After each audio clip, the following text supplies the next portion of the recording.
Nacimiento subversivo. Lucas capítulo 2 versos 1 al 20. En esta Navidad celebramos el nacimiento de Jesús. Qué bonito, qué bueno, pero vale la pena preguntarse con esa vieja y clásica pregunta: ¿de qué me hablas, viejo?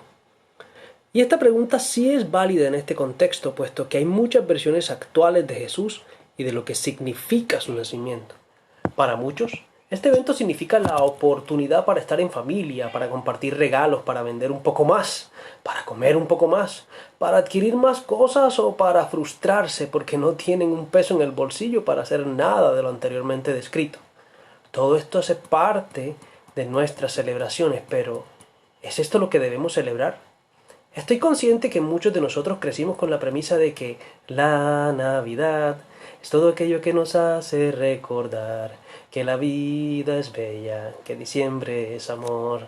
De igual forma que crecimos muchos de nosotros pensando en niño Dios, ¿qué nos vas a regalar? Niño Dios, hay en esta Navidad. O algunos más espirituales que sobre de diezmo crecieron con la premisa de que es Navidad, la gente celebra, el rico y el pobre compartirán.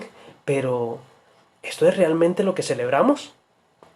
Lucas nos regala uno de los relatos de la infancia de Jesús, que incluye una narración de su nacimiento. En este vamos a meditar hoy y nos daremos cuenta de que el nacimiento de Jesús es una respuesta de Dios y cuán subversiva es esa respuesta. Antes de iniciar, déjeme decirle que subversivo no es una palabra tan mala, aunque por nuestra historia colombiana nos rechinen los oídos cuando lo escuchamos. Subversivo es alguien que subvierte, que cambia, que trastorna, que voltea el orden establecido. Precisamente, esta subversión es la que celebramos en Navidad. Pero antes de que me tilde de político, izquierdoso o revolucionario, veamos lo que nos dice el texto. Un preparto agitado. Lucas capítulo 2 verso 1 al 5 dice: Aconteció en aquellos días que salió un edicto de César Augusto para que se hiciera un censo de todo el mundo habitado. Este fue el primer censo que se levantó cuando Cirenio era gobernador de Siria. Todos se dirigían a inscribirse en el censo, cada uno a su ciudad. También José subió de Galilea, de la ciudad de Nazaret, a Judea, a la ciudad de David que se llama Belén, por ser él de la casa y de la familia de David, para inscribirse junto con María, comprometida para casarse con él, la cual estaba encinta.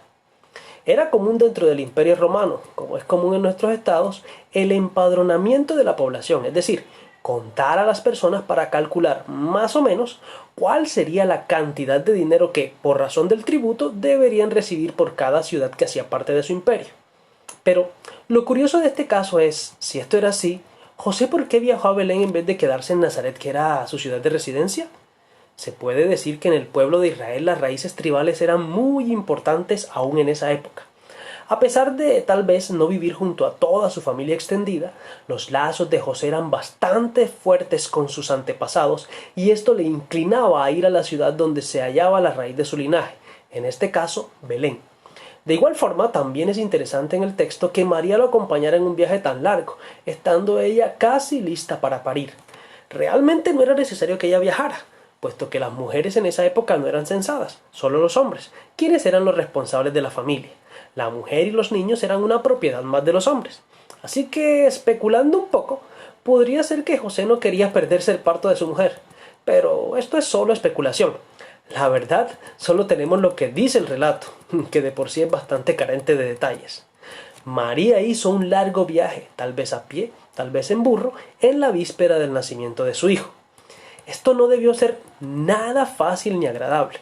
Si es difícil la movilidad de una mujer que está en sus últimas semanas de embarazo del cuarto a la sala de su casa, a algunas le da más duro que a otras, no me quiero imaginar un viaje de alrededor de 115 kilómetros. El texto no nos dice cuánto tiempo demoraron en ese viaje, pero pudo ser unos 3 días, o tal vez, por la condición de María, un poco más, aunque no estoy tan seguro que los hombres de la caravana hubieran sido condescendientes con ella. De todas maneras, para eso estaban las mujeres, para parir. Es extraña también la mención de César Augusto y de la autoridad de Siria al inicio de este relato, y más por la fama que se le daba a César. Dice la historia que cuando el emperador nacía, se decía que había nacido un ser divino, un salvador, el señor de todo lo que existía. Más adelante vamos a ver que estos títulos son adjudicados al niño que nacerá en esta historia, pero esto lo veremos más adelante. Entonces, un rey viene en camino, pero qué camino tan largo el que le toca recorrer a sus padres para traerlo al mundo. Ellos no estaban seguros de lo que iba a pasar, ellos estaban cumpliendo con lo que les tocaba, sujetarse a los designios del rey que, a la sazón, era quien gobernaba sobre ellos, rey del imperio que los tenía oprimidos, imperio del que muchos, tal vez incluidos ellos mismos, anhelaban liberarse y veían en la esperanza mesiánica el cumplimiento de la liberación. Dios estaba haciendo algo en medio de esa familia de Nazaret. Sí, de Nazaret. ¿Será que de Nazaret podría salir algo bueno? ¡Ay, Nazaret! Una aldea recóndita casi desconocida para los israelitas. ¿Cuánto más para el Imperio Romano? Ubicada en Galilea. Sí, en Galilea. ¡Ay, Galilea! Despreciada y tenida por poco. Galilea de los gentiles. Cualquiera esperaría que la familia del Señor, del Rey de Reyes, fuera de Jerusalén, del centro del poder civil y religioso de Israel, pero de Nazaret. Definitivamente, Dios no ejecuta sus planes como nosotros esperaríamos. Esta sagrada familia subvierte el orden establecido. Ahora miremos qué pasó con esa familia en Belén. Miremos un parto no muy bien planeado, versículos 6 y 7. Sucedió que mientras estaban ellos allí, se cumplieron los días de su alumbramiento, y dio a luz a su hijo primogénito. Lo envolvió en pañales y lo acostó en un pesebre, porque no había lugar para ellos en el mesón. ¡Se vino el niño! ¡Se vino el niño! ¡El rey está naciendo! Traigan las sábanas de seda, por favor, agua esterilizada para lavarlo, las tijeras. No olviden desinfectar las tijeras para cortar el cordón umbilical. Llamen a la partera real, a las nodrizas del palacio, que todos vengan lo más pronto posible. ¡El rey está naciendo! ¡Qué lindo!, ¿no? Todos preocupados, todos listos para la acción. Con cada pujo de María, las personas del reino saltaban de felicidad.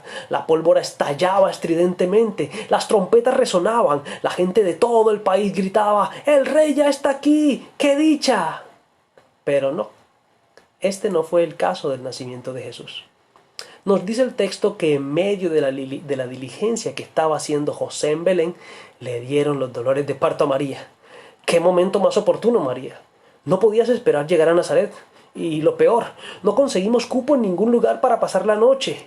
¿Por qué nos haces esto, María? Vamos, lleguemos a esa casa. De pronto tienen un lugar. Toc, toc, toc, toc. Buenas noches, señor. ¿Será que tiene un lugar en su casa donde podamos hospedarnos? Mi esposa está que pare. Pero nosotros venimos de Nazaret y no tenemos lugar donde quedarnos ni traer al bebé al mundo. ¡Ah! Galileos. Lo supe desde que escuché tocar mi puerta. Galileos, siempre escandalosos. Realmente no tengo lugar dentro de mi casa para hospedarlos, pero ahí en el establo podrían pasar la noche. Es lo máximo que puedo hacer por ustedes. No les saldrá tan caro, pero tampoco piensen que es gratis. Galileos. Tal vez esta no fue la conversación que tuvo José con el dueño del establo, pero lo que sí es seguro es que alguien les permitió usar el lugar para pasar la noche. No sabemos si alguien asistió al parto de María o si fueron ellos dos solos. Lo que sí sabemos es que en ese establo nació el niño. Luego de nacer lo envolvieron en telas y lo pusieron en el comedero de los animales. No había cuna, no había un colchón calientito donde ponerlo, pero había paja. Habían telas para hacerles pañales. No crean que fueron Pampers los pañales donde lo envolvieron. Como dice José Antonio Pagola, la madre no tiene medios, pero tiene corazón. Así que lo envuelve en telas y lo acuesta en un pesebre. ¡Oh! Primera sorpresa de este relato. ¿En este niño se encarna Dios? Nunca lo hubiéramos imaginado así. Nosotros pensamos en un Dios majestuoso, omnipotente, y Él se nos presenta en la fragilidad de un niño débil e indefenso. Lo imaginamos grande y lejano, y Él se nos ofrece en la ternura de un recién nacido. Otra sorpresa que nos regala el relato. ¿En este lugar nace Dios encarnado? Ese lugar tan antihigiénico fue el que recibió al bebé. En ese lugar tan pobre, tan deplorable, fue donde nació el Rey del universo. Como dice Santiago Benavides, no es que sea comunista, pero es que la Navidad ocurrió en un establo y no en un centro comercial. Sí, el reino nace en cuna de oro, nace en un establo. No tiene un preparto y un posparto en un palacio con parteras o nodrizas a su disposición, sino entre vacas, burros, tal vez caballos, aunque lo dudo mucho, los caballos los tenían los ricos. Su madre viajando varios kilómetros de norte a sur y pasando sus primeros minutos de vida entre animales. acostado en un pesebre. Sí, este pesebre es importante para Lucas, tanto que repite el término 2 veces más en este relato. Como podemos ver, este nacimiento subvierte las expectativas de todo Israel y aún la percepción romana de un nacimiento real, un acontecimiento importante. Muchos pensaban que el Mesías nacería en Jerusalén, de familia real o tal vez en una familia religiosa influyente, pero nace en un establo de Belén, en un establo, y de una familia que viene de Nazaret, de Galileos, ni más ni menos. El Mesías judío viene de un pueblo considerado pagano. Esto es inaudito, es inaceptable, es subversivo. Luego, el relato cambia de ambientación y sale de ese pesebre. Y podemos ver un parto celebrado. Versículos 8 al 15. En la misma región habían pastores que estaban en el campo cuidando sus rebaños durante las vigilias de la noche. Y un ángel del Señor se les presentó y la gloria del Señor los rodeó de resplandor y tuvieron gran temor. Pero el ángel les dijo, no teman, porque les traigo buenas nuevas de gran gozo que serán para todo el pueblo, porque les ha nacido hoy en la ciudad de David un Salvador que es Cristo el Señor. Esto les servirá de señal. Hallarán a un niño envuelto en pañales y acostado en un pesebre. De repente apareció con el ángel una multitud de los ejércitos celestiales alabando a Dios y diciendo, Gloria a Dios en las alturas, y en la tierra paz entre los hombres en quienes Él se complace. Cuando los ángeles se fueron al cielo, los pastores se decían unos a otros, vayamos pues hasta Belén y veamos esto que ha sucedido, que el Señor nos ha dado a saber. Los pastores eran representantes de la gente común de la época. No eran importantes ni influyentes, es más, eran considerados por la sociedad judía como gente poco honrada, marginados por muchos como pecadores. Pero estos personajes fueron los únicos que estaban despiertos para escuchar la noticia. Fueron las personas escogidas por Dios para anunciarles el gran acontecimiento. ¿Y cómo lo hizo Dios? A través de un ángel. Los ángeles representan el testimonio celestial de lo que está sucediendo. Esta es la tercera vez que hay ángeles en el relato lucano. Parece que es bastante pentecostal este Lucas, ¿cierto? Este ángel no identificado se les presenta rodeado de la gloria de Dios en forma de resplandor, lo que hace que estos hombres se asusten en gran manera. No sé cómo será la aparición de un ángel, pero al parecer asusta mucho. Como las 2 veces anteriores, a los pastores también se les dice no teman, y el ángel les da la razón por la cual no deben temer. Trae buenas noticias de gran alegría para todo el pueblo. Esto indica que Dios desea hablar a todas las personas sobre la venida de Jesús, puesto que ésta tiene un impacto sobre toda la humanidad. El ángel usa la palabra griega que también traduce evangelio, buena noticia o buena nueva. Esta palabra aquí en esta escena tiene un peso tremendo, mucho más de lo que a simple vista se puede creer. Se trata de un término muy significativo desde un punto de vista cultural, puesto que el nacimiento del emperador, Augusto, se anunció como buenas nuevas y la llegada de un Salvador. ¿Recuerdan que les dije en la primera parte que era importante la presencia de César Augusto en este relato? Aquí está la razón. Las verdaderas buenas noticias no fueron el nacimiento de Augusto, es el nacimiento de este bebé. Esta es una declaración muy revolucionaria para la época. Cualquiera que osara decir esto merecía la pena de muerte. Esta es la razón por la que todo el pueblo puede llenarse de gozo. Aunque Jesús yazca en un modesto pesebre, el cielo está presente en su nacimiento. No ha nacido un opresor más, ha nacido el Salvador. Los títulos que el ángel utiliza para el recién nacido son reveladores. Salvador, griego soter, expresa el llamamiento de Jesús a liberar a su pueblo, como habían declarado los signos de María y Zacarías en Lucas capítulo 1. Este término es rico, por lo que se refiere a sus raíces veterotestamentarias, especialmente como figura alusiva a la liberación de Dios. El término Cristo, procedente de la voz griega que significa ungido, es indicativo de su papel como Mesías prometido. La palabra Mesías, ungido, en hebreo, es un término poco frecuente en el Antiguo Testamento. El Salmo 2, verso 2, representa la principal utilización técnica de la palabra, y el uso de Lucas mira atrás a este mismo evangelio, especialmente a los cánticos donde se prevé la venida de un Mesías prometido. Pero, ¿qué hay del término Señor? Este es el único de los 3 títulos que queda sin explicación en este contexto. Sería fácil argumentar que el resto de este evangelio y el libro de los Hechos se dedican a explicar la naturaleza de la autoridad y el señorío de Jesús, así como la extensión del ejercicio de su poder en su victoria sobre el pecado y las fuerzas del mal. La señal que el ángel les da es una invitación a los pastores a confirmar esto por sí mismos. Una vez más se nombra en pesebre. ¡Qué tiene Lucas con el bendito pesebre?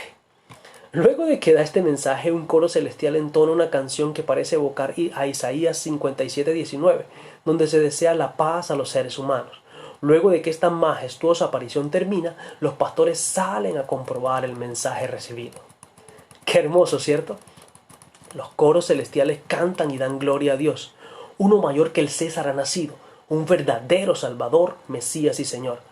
¡Lucas está loco! Esto es muy provocador. Se va a meter en problemas serios. No se contenta con decirnos que la familia del rey proviene de Galilea. Ahora dice que este rey es mayor que el emperador. Si esto no es subversivo, entonces no sé qué será.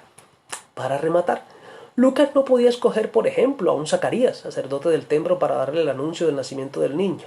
No, escoge a unos pastores, a unos simples pastores. ¿Qué clase de rey es anunciado primero a la plebe?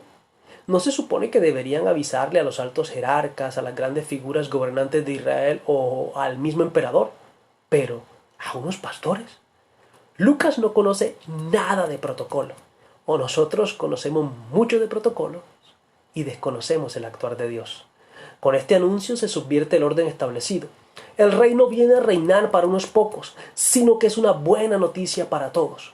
No solo para algunos privilegiados de Israel, sino para todos. Pobres, necesitados, excluidos, despreciados por la sociedad, pero también para aquellos que tienen privilegios. En síntesis, para toda la humanidad. Como los pastores, hoy Dios es acogido en gran manera por la gente humilde, por la gente que no encuentra lugar en una sociedad que respeta y ama solo a los que tienen mucho, pero aborrece y excluye a aquellos que no alcanzan los estándares del statu quo. Pero el relato sigue, cada vez más glorioso. Un parto confirmado y proclamado, versos 16 al 20. Fueron a toda prisa y hallaron a María y a José y al niño acostado en un pesebre. Cuando lo vieron, dieron a saber lo que se les había dicho acerca de este niño. Y todos los que lo oyeron se maravillaron de las cosas que le fueron dichas por los pastores. Pero María atesoraba todas estas cosas, reflexionando sobre ellas en su corazón. Y los pastores se volvieron glorificando y alabando a Dios por todo lo que habían oído y visto, tal como se les había dicho. Los pastores deciden echar un vistazo a lo que Dios está haciendo. Encuentran al niño en el pesebre, exactamente como el ángel les ha dicho. Y Lucas lo vuelve a hacer otra vez. Mete el bendito pesebre en su relato. ¿Será alguna fijación del escritor? Los pastores comparten su historia con los presentes. Podrían ser solo María, José y el niño o más personas. No sabemos. Corroboran lo que les había sido anunciado de parte de Dios. Los pastores responden con obediencia y no pueden dejar de atestiguar lo que Dios ha hecho al manifestarles la presencia de Jesús. Como sucede muchas veces cuando se describe la obra de Dios, los oyentes se quedan asombrados. María, por su parte, guardaba todas estas cosas meditándolas en su corazón. El acontecimiento termina con el retorno de los pastores al cuidado de sus rebaños y con la alabanza y glorificación de Dios, porque las cosas se desarrollan exactamente como Él había dicho. Dios llevará a cabo lo que ha dicho. Esta es la nota final que deja flotando el nacimiento de Jesús. Así es, los pastores confirmaron lo que se les había dicho. Ahí estaba el niño y su familia. Esto causó asombro a los que estaban allí. ¿Por qué los ángeles anunciarían el nacimiento de este niño? ¿No es simplemente el hijo del artesano José y de María? ¿Qué puede tener este bebé nazareno de especial? Además, ¿qué importancia tiene el bendito pesebre? A manera de conclusiones, podemos decir que este bebé es la subversiva respuesta de Dios al clamor de muchos. Y fue tan subversivo porque la respuesta de Dios no fue como tantos lo esperaban. No fue un líder político de clase alta, ni un aguerrido militar, tampoco alguien pobre que fomentó una especie de levantamiento social o luchas de clases. No, su respuesta fue que Él mismo se hizo ser humano en Jesús. Vivió nuestras vicisitudes. Fue tentado en todo, pero sin pecado. Sufrió injusticia y fielmente aguantó hasta la muerte. Muerte de subversivo. ¿Pero para qué? Para darnos vida, para transformarnos, para mostrarnos que solo en Él hay perdón, hay cambio, hay esperanza. Solo en Él la humanidad tiene la salvación que pide a gritos, pero que no encontrará en ningún proyecto humano. Solo llegando a sus pies y siendo transformados por aquel que subvirtió su sociedad y al mundo entero con su vida, muerte y resurrección, podremos encontrar eso que buscamos en muchas fuentes: pero nunca encontraremos fuera de él. El pesebre es el recordatorio de que Dios no piensa como nosotros, que su perspectiva y sus planes nos incluyen a todos. Dios no es Dios solo de los ricos, tampoco es Dios solo de los pobres. Él es Dios de todos, porque independientemente de nuestra condición social, económica, filiación política o estatus, nosotros necesitamos de un Salvador, de un Mesías, de un Señor, y ese es Cristo Jesús. Este bebé acostado en el pesebre es nada más y nada menos que Dios hecho ser humano, que se identifica con cada uno de nosotros, en nuestras luchas y victorias, en nuestra felicidad y nuestra tristeza. Este niño del pesebre es una invitación a reconocer nuestra necesidad de salvación, de liberación, de rescate. ¿Qué clase de nacimiento celebramos en esta Navidad? ¿Celebramos el nacimiento pomposo de un rey que es exclusivo de alguna clase social? ¿O de aquel niño en el pesebre de Belén que, aun en medio de su vulnerabilidad, es el Señor de todo lo que existe, Dios hecho ser humano?